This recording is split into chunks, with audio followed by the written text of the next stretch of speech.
Next up, Bridget. When I was in my teens, the yard at our Owens Court house in Pinole seemed to be an endless project, an unmanageable mess. It was amazing that the neighbors did not eject us from the planet. But my dad, working 2 jobs, plus helping us with our homework, there was very little time to spend on yard aesthetics. And for the longest time, Dad believed that only his sons, Dave, you can attest to this, should be his yard slaves. Well, one day, after I complained about the messy yard, I asked him if he would show me how to help. I wanted to learn how to mix and pour concrete. He was happy to get my help. To my amazement, I learned it was something I could do, and it opened a number of new possibilities for me. Today, I am the general contractor for my house, and I have learned how to do everything from painting to hanging drapes and to landscaping, and it's amazing. Her house is amazing, by the way. I appreciate that my dad encouraged my desire for organization, to get my hands dirty, and to work with pride on the house and the yard. Cliff note here, if you don't like something, fix it yourself. Misha. My most recent happy memories with Dad revolved around sports, tennis, golf, football, skateboarding, basketball, and most of all, baseball. Watching the Giants win the World Series. Yeah! He took me to a Giants game at AT&T Park last year. What a blast. It gave him so much joy to see me having a great time. He bought for me a Giants shirt and hat, which I will forever treasure. Watching sports together was our way of bonding in a very loving way. We forgot our hurts and challenges. We were in the moment. At the very end of his life, I saw how he was able to disengage from the pain he was feeling by watching his USC Trojans and our Giants. My love for sports will always keep Dad close to me. Cliff note here.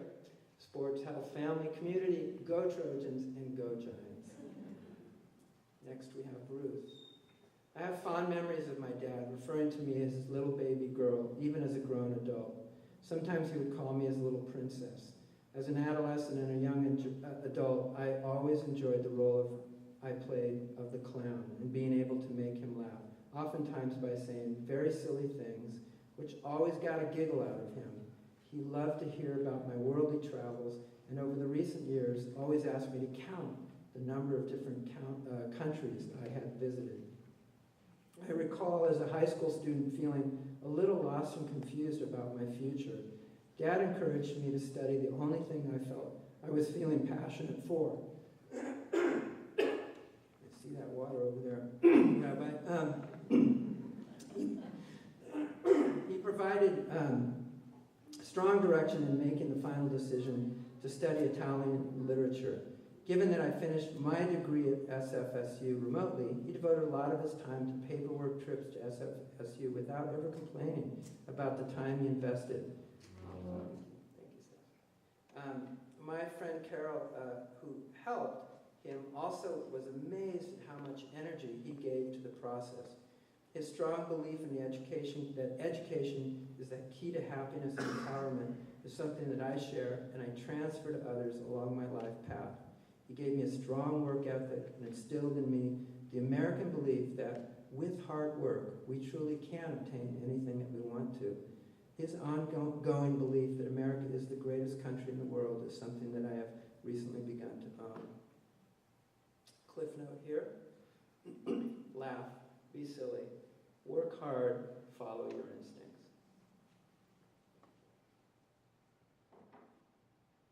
Next up, Jacob. Couldn't find a more recent picture of you, Jacob. Yeah. When I was young, maybe 4 to 5, I remember every week we would take our big dinosaur blankets to the family room floor where John and I would put on our magnetic Superman belts and wrestle with Dad. I remember it's something I would look forward to doing often with him, and he would let us win. The second memory would be every moment he got to spend with my wife, Kate. It was amazing how he welcomed her in as another daughter, and that she feels so good with her relationship with him. I learned from him the importance of being healthy, I realized the importance of exercise and good food. I only realized it after moving out of the house, where I had to live without a glass of orange juice every morning, lovingly prepared for me. The best advice he gave me is to eat well, exercise, drink lots of juice, lots of water, wash your hands frequently, and thus you will live a long life free of sickness.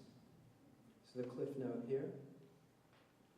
Wrestle with your kids, let them win, love, exercise, drink, wash hands frequently. I think he would probably say, drink non-alcoholic beverages. And just one thing for you. For you, since you like health, here's a Cliff Bar. Can I have one more thing, please? Yes, sir. That you're going to school unless you're bleeding out of the eyes. You're going to school, yeah. Very important. Very important. Last but not least, Jonathan. My fondest memories of my dad were the many projects, such as building castles, tree forts, jungle gyms, and Lego empires. Our upstairs family room was misnamed. It should have been named John and Jake's Galactic Hitchhiker's Guide to Everything Changing in the Universe of Fun and Adventure. Dad gave us computers at an early age, which he regretted almost immediately. We quickly outpaced his skills. And one time when he had a problem with his broadband connection, we told him that he needed to call Apple support and ask specifically why the iMac's flux capacitor was not running at 1.21 gigawatts. The flux capacitor is a component of the DeLorean in the movie Back to the Future. It's an imaginary component that Dad didn't know about. So you can only imagine Apple's conversation with my dad. So for all that I have learned to hack, explore, and build, I appreciate my dad. Cliff note here, a flux capacitor will fix most computer problems. So let's have a quick review of the Cliff lesson notes, because there will be a flash test later, by the way, all of you. Sokotoa, because math is the key to the universe. Never lead by dropping your pants. Always seek a higher authority. Parent-child relationships are inextricably linked. Parents do the best they can. Nurture curiosity, learn, feed your mind and soul, respect life, and honor diversity. If you don't like something, fix it yourself. Sports are good for health, great for family and community building. Go Trojans and go Giants. Laugh, be silly, work hard, follow your instincts, wrestle with your kids, let them win sometimes. Love your kid's spouse, stay healthy by drinking plenty of non-alcoholic substances while washing your hands frequently. So, oh, and then a flux capacitor, let's not forget that. Can't see it there. Well, there are more volumes, more memories and lessons for the Cliff Notes, but I promised the rabbi that I would not try to rewrite the Torah today. I think some guy already did that in Utah, but dug it up somewhere, I don't know.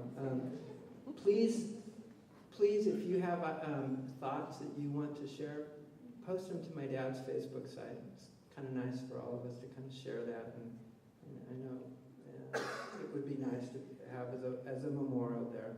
So please do.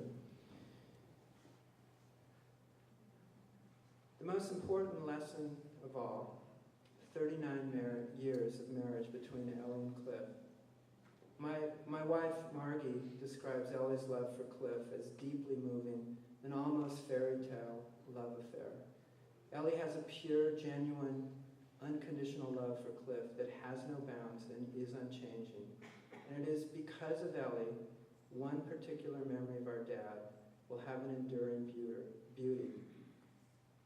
We can still hear him say, "Ellie, you are the love of my life." My dad's final lesson to all of us is to find that person, that love in your life, and to keep love's flame burning through storm and dark night. So Rest in peace, Dad. We love you. We'll take it from here.